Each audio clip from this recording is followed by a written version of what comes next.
Surgiu mais, foi o povo foi encostando, né, no rumo da igreja, que é o patrimônio era a parte da Santa, né? Nossa Senhora da Badia, da Água Suja. O povo foi encostando, chegava e encostava, cada um escolhia um pedacinho para fazer uma casa, na época. É o povo que canta o meu samba, é o povo que vive a samba, é o povo que faz o meu samba raiz popular. É o povo que canta o meu samba, é o povo que vive a samba, é o povo que faz o meu samba raiz popular. Pé Vermelho, nós subia do patrimônio e subia pro fundinho, né? É que eu chegava no ato lá, todo mundo chamava de pé vermelho, que eu não chegava com o sapato tudo sujo, tudo vermelho. Sempre a gente levava um calçado para trocar lá no ato do fundinho. Eu chegava com os pés muito sujos, trocava o calçado. Chegava na noite, enfiava aquele calçado sujo lá e pegava um limpo para suportar a pasta. Os pés já cansados, ficavam da cor do que passaram, cor de história, de resistência e de luta. Os ouvidos, por outro lado, tinham a música que dava vida, com o samba tocando. Era toda a alegria que precisavam.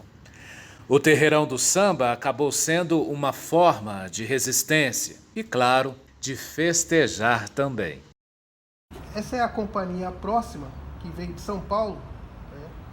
E fez uma montagem aqui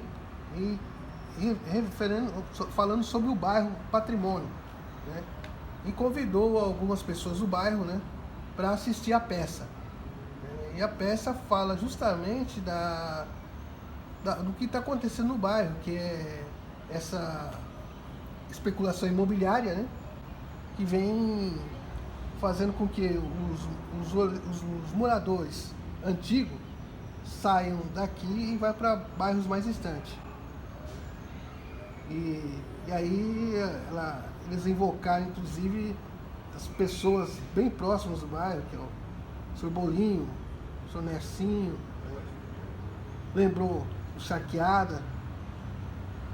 E foi uma noite bem interessante. Coco me pediu pra chegar devagarinho. Coco me pediu pra chegar Viver a vida devagarinho. toda em um bairro só faz com que uma identidade seja criada.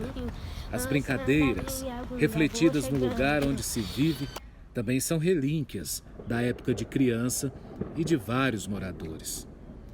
As brincadeiras de criança nem sempre eram o que prevaleciam na vida dos pequenos. A infância foi carregada com o que o próprio bairro se tornou, um ajuntamento de pessoas que vinham da luta, do dia a dia. Nós brincava, quem saltava dos galhos mais altos, né? Que as árvores de óleo, saltava mais alto, que saltava do lugar mais alto era o campeão. Foi muito pouco, né? Comecei a trabalhar muito cedo, com 7 anos. Comecei a trabalhar com dinheiro de boi. Aí disse que o carroção de boi, cheio de lenha, o carreiro em cima e de a pé na frente dos boi, chamando os boi. Tinha uns córregos que vinha da Lagoinha, então a gente fechava ele com madeira, pedra e formava aqueles poços. Então aquilo era uma maior alegria para nós, era nosso clube. Eu já trabalhava mais para ajudar os pais, né? Antigamente tinha que ajudar. Quando não estava trabalhando com dinheiro, mais novo, ia o matador buscar aquela cestura de porco para tratar dos porcos. Para minha mãe, nós criava muito porco, era muito pobre, tinha que ajudar a tratar dos irmãos, os mais velhos iam para o serviço, eu ficava com os irmãos mais novos. Depois eu comecei a trabalhar para ajudar a criar o resto dos irmãos. Foi uma infância muito feliz que eu tive com meus amigos, com a minha família, né? Foi muito boa a infância. Histórias como essas só podem ser contadas porque, em 1883, um grande proprietário de terras doou 12 alqueires para a igreja Nossa Senhora da Abadia do Patrimônio. Advinda dos quilombos e fazendas da região, as famílias negras se aglomeravam em volta do santuário, em virtude dos terrenos doados pela igreja. Então, dos antigos padres, mediante a necessidade dessa população que se formava em torno da igreja Nossa Senhora da Abadia, a igreja sentiu necessidade de uma ajuda, de uma colaboração, e como tinha bastante patrimônio, terrenos em volta da igreja Nossa Senhora da Abadia, esses terrenos foram doados, passados para essas famílias mais carentes. A 8 quilômetros do bairro Patrimônio, no Jardim Canaã, Zona Oeste, o som do tambor continua ecoando. A congada resiste ao tempo, aos limites de expressão.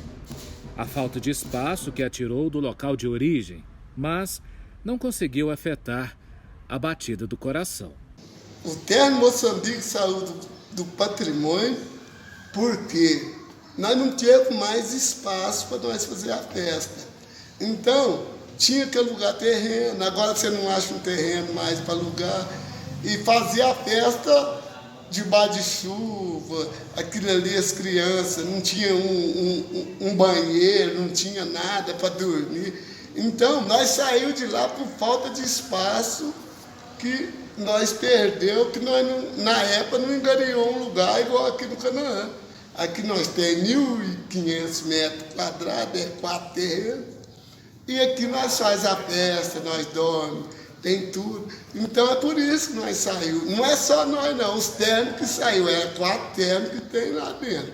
Saiu também por falta de espaço. Não tem espaço, como é que você faz? Do meu pai, charqueada no bairro Patrimônio. Minha infância com ele foi muito boa, com ele e com a família. Meu pai trabalhava de chapa e ali no Patrimônio ele trabalhava na Omega, que chamava charqueada, por isso ele pegou o apelido de charqueada. E foi onde que a nossa vida foi uma vida muito boa, boa e sofrida ao mesmo tempo, porque antes a gente não tinha nada, mas era feliz, porque tudo pouco que nós tinha era motivo de felicidade. Quando surgiu o terno Pena Branca, eu dançava como bandeirinha. Eu carregava a bandeira principal do terno. Aí, com o passar do tempo, eu fui crescendo, passei a carregar o estandarte, que é a bandeira maior do terno, que fica no meio entre os dançadores e a bandeirinha com a Nossa Senhora do Rosário e São Benedito. Aí, com o passar do tempo, eu fui crescendo. Aí as madrinhas mais velhas do terno abandonavam e passa assim de geração. A gente vai ficando mais velho, vai passando para os que ficam mais velhos. Aí eu passei a ser a madrinha do terno. Espiritualidade que transcende a dança e encontra lugar nas paredes daqueles que não mudaram. Não quer sair do patrimônio. Apesar do cotidiano fugir daquilo que está na memória, no conto de um milagre. Eu, em nome de Santos Reis, primeiro é Deus. Depois de Deus, eu recebi um milagre muito grande de Santos Reis. Porque o ônibus me bateu, certo? E eu joguei as pernas para cima, quase que eu quebrei as pernas, tudo, certo? Mas Santos Reis, Deus e Santos Reis me abençoou, que eu não quebrei. Aí eu fui... Depois que o ônibus me bateu, eu fui internado no UAI um dia. Quando foi no outro dia, o hospital me chamou. E no outro dia, o hospital, eu operei. É por isso que eu recebo esse grande milagre de Deus e Santos Reis. Eu sou um padre recém-chegado aqui na paróquia Nossa Senhora da Abadia. E fiquei sabendo que aqui no bairro Patrimônio, né, que circunda a paróquia Nossa Senhora da Abadia, havia, ou como há, toda uma tradição em volta das festividades dos Santos Reis. E aproximando a festa da Epifania do Senhor da Igreja Católica, que é celebrado no domingo mais próximo do dia 6 de janeiro, que é dia de Santos Reis, então eu fiz um convite todo especial para que a folia pudesse vir participar conosco das celebrações que haviam na igreja no dia da Epifania. Então foi um momento que a igreja estava bastante cheia, porque o convite foi feito às pessoas para poderem participar desse momento celebrativo.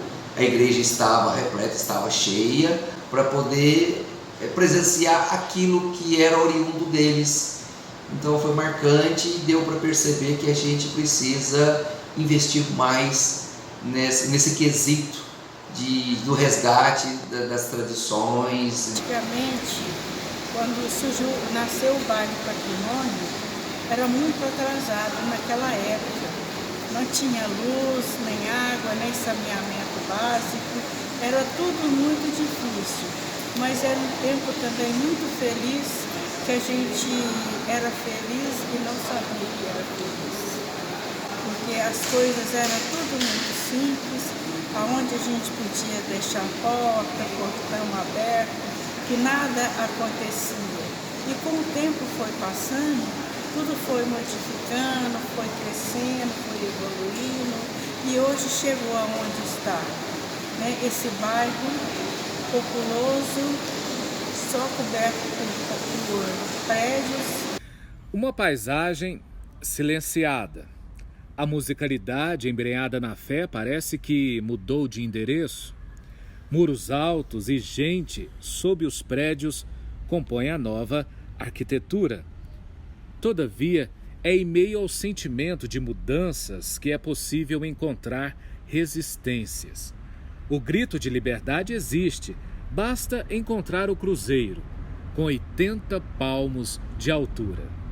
O sereno nós vai serenar, o sereno nós vamos serenar, viva o povo deste lugar. Coroei, coroa, o sereno mandou serenar, o sereno nós vamos serenar, viva o povo deste lugar. Coroei, coroa, o sereno nós vai serenar, o sereno nós vamos serenar, viva o povo deste lugar. Coroei, coroa, o sereno mandou serenar, o sereno nós vamos serenar, viva o povo deste lugar. Coroei, coroa. E o raio, caiu um raio no cruzeiro partindo. Partiu ele em vários pedaços, sabe? E o pessoal depois, naquele tempo, era um tempo que ninguém tinha fogão a gás, era tudo fogão de lenha, todo mundo buscava lenha aqui pra cima. E o pessoal começou a carregar a lenha do cruzeiro. Porque deu muita lenha. Ele era uma coisa grande, uma cruz grande, mas a gente nunca pensava que ia render, o tanto que rendeu. Foi como se fosse um milagre, isso também. Esse patrimônio é bom, esse tem amor, esse patrimônio é filho de nosso Senhor. Esse patrimônio é bom, esse tem amor, esse patrimônio é filho de nosso Senhor. Eu só lembro que chovia. O pessoal, essa vez que o pessoal, eu não sei se foi só essa vez ou mais de uma vez, eu sei que eu lembro deles fazendo a caravana para a chuva, pedindo chuva, porque nós ficamos muito tempo sem chuva. Esse patrimônio é bom, esse tem amor, esse patrimônio é filho de nosso Senhor. E choveu. Eu me lembro direitinho que choveu, valeu, a chuva veio.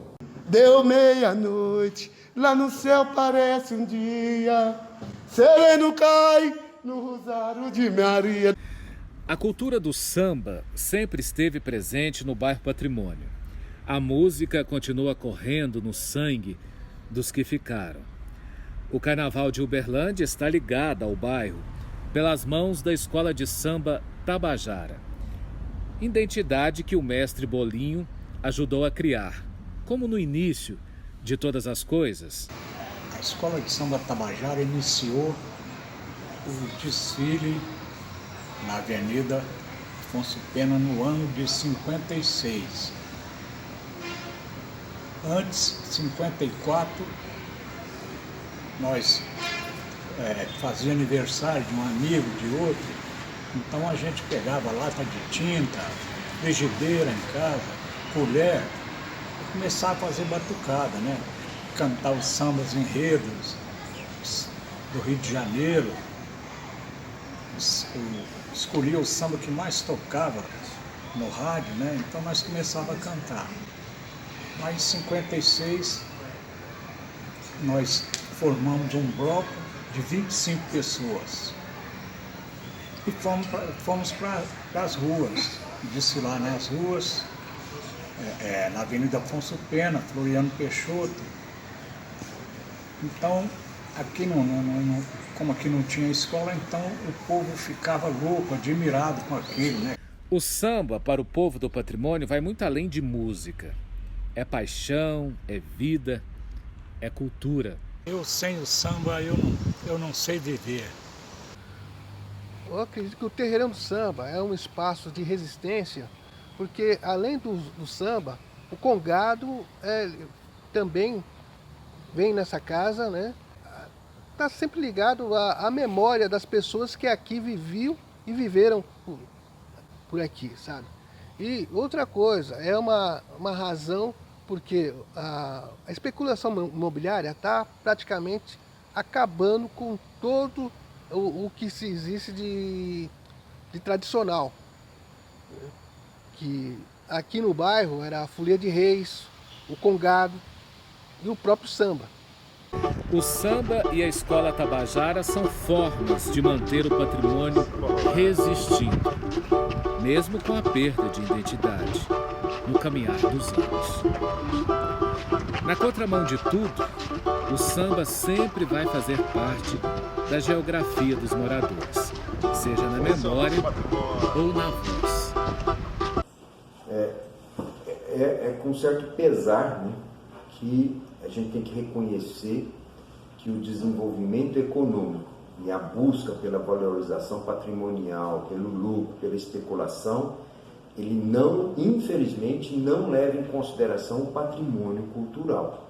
Então, de alguma forma, algumas dessas tradições, se elas fossem as tradições dominantes, elas poderiam até alavancar outras atividades, monumentos e tudo. Mas no caso específico de Uberlândia, como as suas principais tradições culturais, envolvendo grupos de congado, comunidades pobres, comunidades negras, o carnaval de rua da cidade, também ligado a pessoas de tradições culturais, familiares, embora muito importantes, eles não fazem parte da elite dominante. De alguma forma, eles até prejudicam a expansão nesse sentido. Por quê? Porque a expansão acaba tendo que destruí-los para fazer daqueles espaços que eles previamente ocuparam espaços de valorização do capital. E eles são expulsos para outras áreas de cidade e são, inclusive, desenraizados.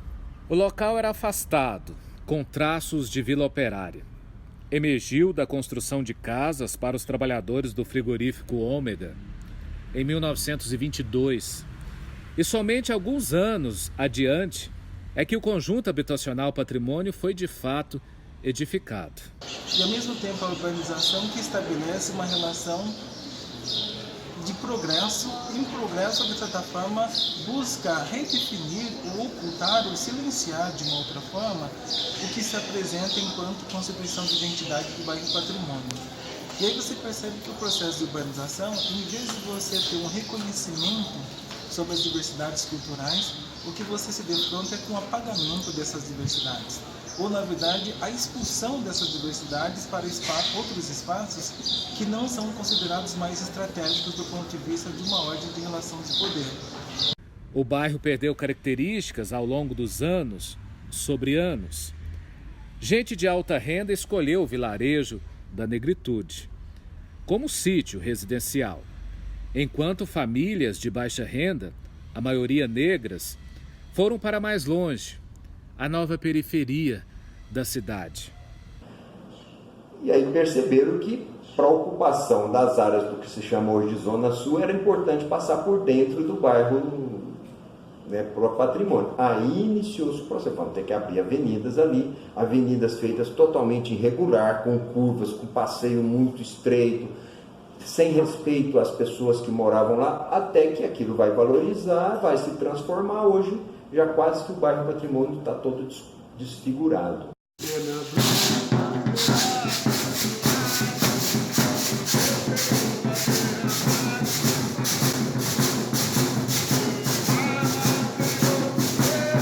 Essas famílias então fazem esse primeiro deslocamento.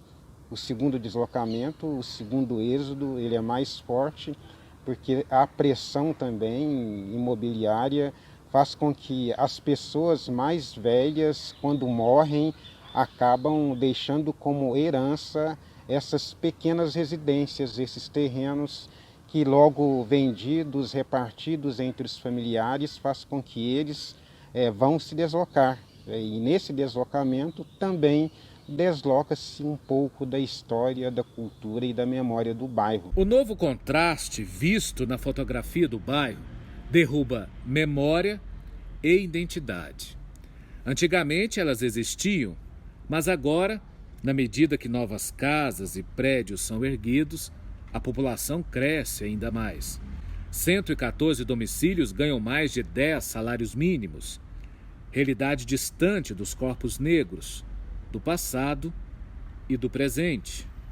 A valorização vai fazendo o quê? O mercado vai deslocar aquelas pessoas para outros espaços urbanos. Então, infelizmente, a menos que tivesse um projeto para manutenção daquelas pessoas, por mais que eles sejam guerreiros e tenham conseguido sobreviver até agora, infelizmente, aí num espaço de 10 anos, eu acho que eles não vão estar mais naquele espaço. Ele passa a ser o existir e ao mesmo tempo o resistir.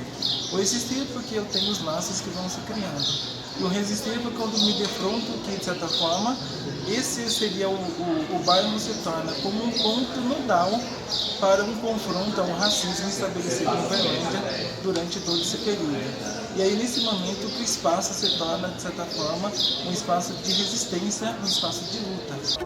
O samba floresce do fundo dos nossos quintais. Esse samba é pra você que vive falando, a criticar, querendo inovar, querendo acabar a nossa cultura popular. É bonito de se ver o samba correr do lado de lá. Fronteira não há pra nos impedir. Você não samba, mas tem que aplaudir. Esse samba é pra você que vive a falar, a criticar, querendo inovar, querendo acabar com a nossa cultura popular. É bonito de se ver samba correr do lado de lá. Fronteira não há pra nos impedir. Você não samba, mas tem que aplaudir.